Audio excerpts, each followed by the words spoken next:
നമസ്കാരം. നമ്മുടെ പ്രധാനമന്ത്രി നരേന്ദ്രമോദിയും ചായയും തമ്മിലുള്ള ബന്ധം എന്താണ്? തെരഞ്ഞെടുപ്പ് റാലിയിൽ ചായയുമായുള്ള ബന്ധത്തെക്കുറിച്ച് വാചാലനായി പ്രധാനമന്ത്രി നരേന്ദ്രമോദി എത്തിയിരിക്കുകയാണ്. കപ്പും പ്ലേറ്റും കഴുകിയും ചായയും വിളമ്പിയാണ് താൻ വളർന്നതെന്ന് മോദി പറയുന്നു. ചായയുമായി തനിക്ക് ആഴത്തിലുള്ള ബന്ധമാണെന്നും കൂട്ടിച്ചേർത്തു. അതുകൊണ്ട് തന്നെ ജീവിതാനുഭവങ്ങൾ ആരും പറയാതെ തന്നെ അറിയാമെന്നും അദ്ദേഹം വ്യക്തമാക്കി. ഇത്തരം ജീവിതങ്ങൾ ഇന്ത്യ മുന്നണിക്കാർക്ക് പ്രശ്നമല്ല. അവർ കടുത്ത വർഗീയവാദികളും സ്വന്തം കുടുംബക്കാർക്ക് വേണ്ടി മാത്രം ജീവിക്കുന്നവരുമാണ്. അതുകൊണ്ട് തന്നെ ഇത്തരക്കാർക്ക് വേണ്ടി എന്തിനാണ് വോട്ട് ചെയ്യുന്നതെന്ന് ആലോചിക്കണമെന്നും അദ്ദേഹം പറഞ്ഞു.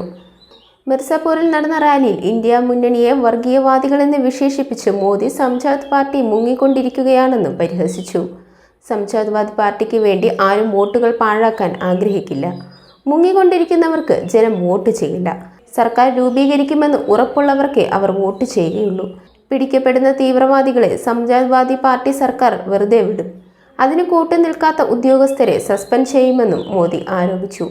ഇന്ത്യ മുന്നണിയിലെ ആളുകളെ ജനങ്ങൾ മനസ്സിലാക്കിയെന്നും ഇക്കൂട്ടർ കടുത്ത വർഗീയവാദികളാണെന്നും പറഞ്ഞ മോദി, ഇവർ ജാതി ചിന്ത പേറുന്നുവെന്നും സ്വന്തം കുടുംബങ്ങൾക്ക് വേണ്ടി മാത്രമാണ് ഇവർ പ്രവർത്തിക്കുന്നതെന്നും ആരോപിച്ചു. UPയെ അവർ മാഫിയ കേന്ദ്രങ്ങളാക്കി മാറ്റി.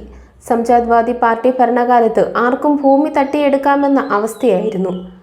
ആൻഡ് മാഫിയ അംഗങ്ങളും വോട്ട് ബാങ്കായി കണക്കാക്കപ്പെടുന്നു എന്നും റാലിയിൽ പ്രസംഗത്തിനിടെ പ്രധാനമന്ത്രി ആരോപിച്ചു.